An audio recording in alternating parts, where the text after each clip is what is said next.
तो बात करेंगे, तहरीक इंसाफ ने एक बार फिर सड़कों पर आने का ऐलान कर दिया है और बानी पीटे की सज़ा को 3 साल मुकम्मल हो चुके हैं। सुपरिटेंडेंट अयाला जेल ने बानी पीटे और बुशरा बीबी की जेल सहूलियत से मुतालिक रिपोर्ट सामने आई है, जिसमें बानी पीटीआई को कैद तन्हाई में रखने, उनसे इम्तियाजी या गैर मुसावी सलूक की तरदीद करते हुए वाज़ेह किया है कि उन्हें दूसरे कैदियों की तरह क्लास के मुताबिक जेल सहूलियात फराहम की जा रही हैं। और दूसरी जानिब पीटीआई ने एक बार फिर से सड़कों पर आने की तैयारी शुरू कर दी और 27 सितंबर को इस्लामाबाद की तरफ लॉन्ग मार्च करने का ऐलान कर दिया। इससे मुतालिक हमारा सवाल ये है कि क्या पीटीआई एहतजाज और धरनों से बानी को रिलीफ दिला सकेगी? क्या कहते हैं फैसल साहब आप? देखिए, बात यह है कि जो कुछ कल हमने देखा और महसूस किया वो वक्ती है या कोई तवील मुद्दत है, इस बारे में तो कहना मुश्किल है। लेकिन कल पीटीआई के ऊपर जो है वो हल्का हाथ था, वरना जब से इलेक्शन हुए हैं उसके बाद से पीटीआई को इज्तिमात करने की जो है ना वो इजाज़त नहीं मिल रही थी।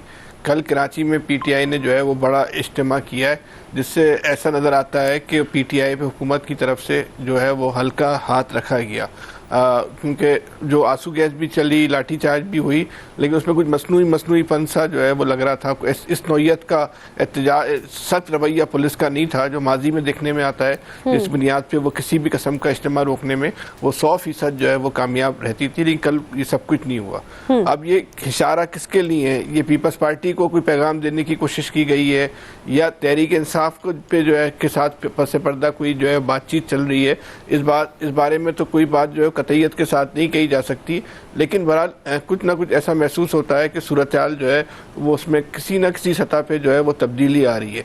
इब्तिदाई तौर पे जो सियासी तजज़ियाकारों की जो राय सामने आई वो ये आई कि बिलावल साहब जो हुकूमत के खिलाफ जो रवैया इख्तियार कर रहे हैं और उसका बिलवास्ता या बिला वास्ता उनके रवैये का, उनके बयानात की वजह से जो है वो इस्टेब्लिशमेंट भी जो है वो हिट हो रही है। तो शायद ये मैसेज देने की पीपल्स पार्टी को कोशिश की गई है कि अगर आपने अपना रवैया सही नहीं किया तो हमारे पास जो है मुतबादिल ऑप्शन जो है वो मौजूद है। सही। खालिद साहब, आप क्या समझते हैं कि क्या एहतजाज और धरनों से बानी को रिलीफ दिला पाएंगे? क्योंकि हमने देखा कि माजी में ऐसा हुआ कि जब एहतजाज हुए तो हमेशा इश्तियाल अंगेजी देखी और वो हमेशा उल्टा ही साबित हुआ पीटीआई के लिए।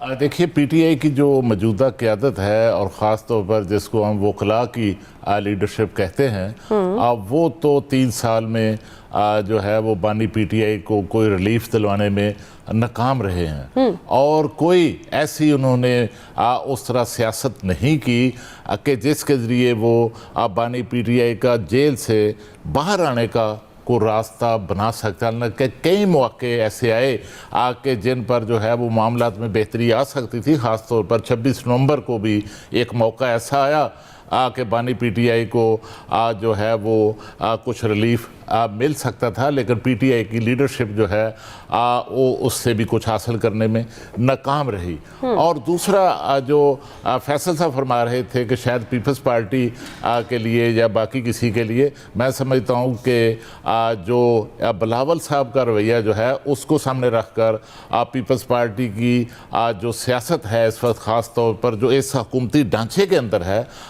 उस पर जो है ना कोई नतीजा अखज़ नहीं किया जा सकता। हाँ, आप नतीजा अखज़ कर सकते हैं कि सदर पाकिस्तान आसिफ अली जरदारी का रवैया इस बारे में क्या है, वो कहाँ पर हैं। वो तो कराची में वहाँ पर एक तवील अरसे से बैठे हुए हैं खामोशी से। जब बिलावल साहब की महाजराई आज़ाद कश्मीर के इलेक्शन में चल रही थी तो जरदारी साहब जो हैं वो खामोशी से आकर कराची में बैठ गए। इसका मतलब ये है कि वो इस सूरत हाल के अंदर, इस तनाव के अंदर, इस कश्मीर के इलेक्शन तक जो है वो किसी मामले में उस तरह हिस्सेदार नहीं बनना चाहते। और मैं समझता हूँ कि हमारे जो वज़ीर आज़म है शहबाज शरीफ साहब, आप वो भी देखें कि उनकी पार्टी के अंदर से कई आवाज़ें आई इस दौरान वज़ीर दाखिला के बयान पर भी, लेकिन उनकी तरफ से जो है वो कोई रद्द अमल या कोई बात नहीं हुई। इस तरह वज़ीर आज़म पाकिस्तान शहबाज शरीफ साहब और सदर पाकिस्तान आसिफ अली जरदारी साहब के होते हुए जो है वो कोई आप ये नतीजा नहीं निकाल सकते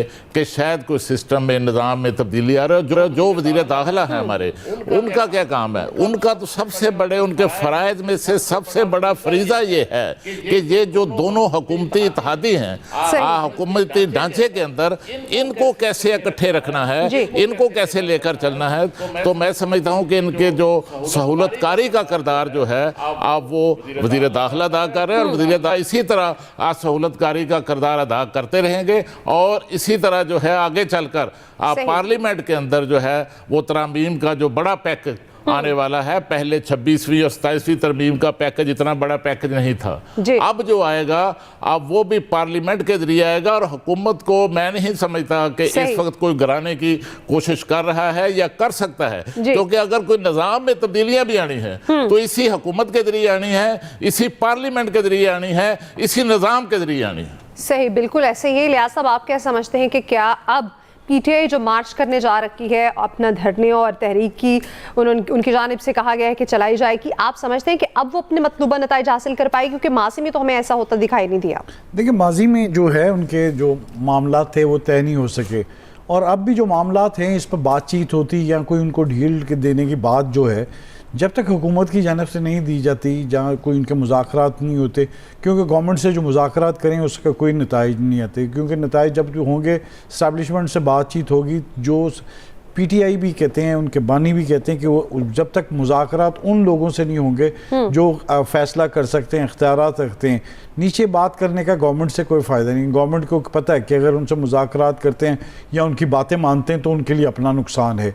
तो ऐसी सूरत हाल में देखिए, अब उन्होंने ऐलान तो कर दिया है, लेकिन इससे पहले जो बातचीत कर रहे थे कि मुज़ाकरात करने की बातचीत भी चली है, वो अगर होती है तो नहीं होती, तो फिर ऐसी मार्च करने का, देखें माजी में भी 2-3 दफ़ा मार्च की, तो आप देख लें कि उसमें भी इनको कोई हुआ नहीं है, लोग इकट्ठे हुए, तो वो उसके बाद देखें उनकी जो स्ट्रेंथ है वो उस तरह नहीं रही, क्योंकि धरने जो है, धरने देना या मार्च करना, तो कारकुन कितनी मार खाएंगे? कारकुनों ने बहुत मार खाई है, तो कारकुन इस वजह से जो सूरत हाल से उससे काफ़ी जो है वो दब गए। कब तक कितनी इनके लिए जाएंगे, क्योंकि इनमें से कोई लीडर तो सामने आता नहीं है, बिल्कुल, और पार्टी के लीडर सारे बिखरे हुए हैं। तो जब तक ये एक बैठ के सोच समझ के नहीं चलाएंगे, इकट्ठे नहीं होंगे, इस तरह कारकुन कब तक मार खाता रहेगा? कारकुन मार खा के अब वो समझदार होगी, तो वो इसलिए नहीं निकलते। सही, बिल्कुल। पीटीआई की जानिब से एक दफ़ा फिर से सड़कों पर आने का इंदिया तो दिया गया है। आने वाले दिनों में इस हवाले से मज़ीद क्या बेहतरी होती है, इसी पर बात करेंगे ब्रेक के बाद। Welcome back. तो ब्रेक से पहले हम बात कर रहे थे कि पीटीआई की जानिब से एक दफ़ा फिर से 27 सितंबर की डेट दी गई है और कहा गया है कि इस्लामाबाद की जानिब मार्च होगा। तो क्या मतलूबा नताइज हासिल कर पाएगी जो पीटीआई हासिल करना चाहती है? रिलीफ अपने बानी के हवाले से क्या समझते हैं आप खालिद साहब? क्या इस दफ़ा कोई रिलीफ मिल सकेगा उनके इस मार्च से? शकील साहब, आपको आवाज़ आ रही है? जी, मुझे आपकी आवाज़ आ रही है। देखिए, पीटीआई ने माजी में भी एहतजाज की सियासत की है, और 9 मई भी किया, उसके बाद 26 नवंबर भी किया, और इस्लामाबाद पर 2 मरतबा चढ़ाई की, लेकिन वो मतलूबा नताइज हासिल नहीं कर सकी।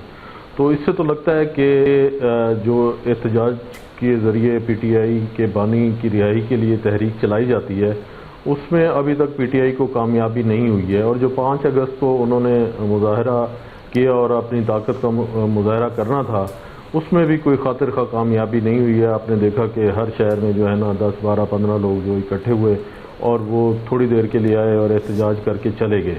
हाँ, अगर इसे हम लिंक करते हैं कि इसको जो हमारे ताकतवर हलके हैं, इस 27 सितंबर को लिंक करेंगे, जो बात की जा रही है इंतज़ामी यूनिट्स की और नए सूबे बनाने के हवाले से, तो फिर कोई ना कोई मतलूबा नतीजा निकल सकता है। अगर PMLN और पीपल्स पार्टी इस बात पर राज़ी हो जाते हैं कि एक नई तरमीम के ज़रिए पार्लियामेंट में बहस के ज़रिए जो NFC अवार्ड है उसमें तरामीम की जाएँ, इसके अलावा नई तरामीम लाई जाएँ और इंतज़ामी यूनिट्स बनाए जाएँ, सूबे बनाए जाएँ, व्हाट्सएवर जो ताकतवर हल्के चाहते हैं, जिसके जो नुमाइंदे समझे जा रहे हैं, जो हैं बल्कि इस मुल्क में मोहसिन नकवी साहब, जिन्होंने ये बयान भी दिया, अगर तो दोनों जमातें मान जाती हैं और इस्टेब्लिशमेंट की बात पूरी हो जाती है, तो फिर मैं ये समझता हूँ कि फिर बानी पीटीआई जो है वो जेल में ही रहेंगे।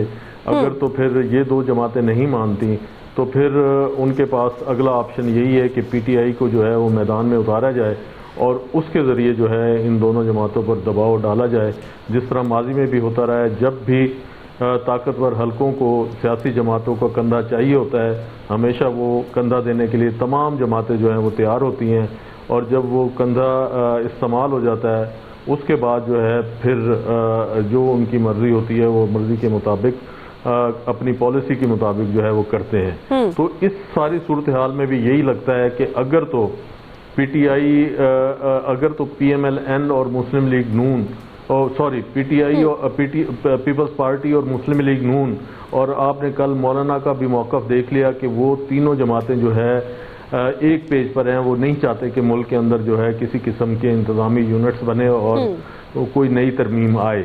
तो अगर वो इसमें इस बात को नहीं मानते तो मेरा ख्याल है कि अगला ऑप्शन फिर पीटीआई होगा, और फिर 27 सितंबर को जिस तरीके से ऐलान किया गया कि इस्लामाबाद पे चढ़ाई होगी, अगर थोड़ी सी भी उन्हें इजाज़त मिल गई या स्पेस मिल गई तो मेरा ख्याल है कि वो आकर बैठ जाएंगे और फिर अपने मुतालबात पूरे करके ही जाएंगे। तो इसलिए ज़रूरी है कि तमाम सियासी जमातें जो हैं वो बैठकर मसले का हल करें और पार्लियामेंट में इस मसले को लेकर आएँ।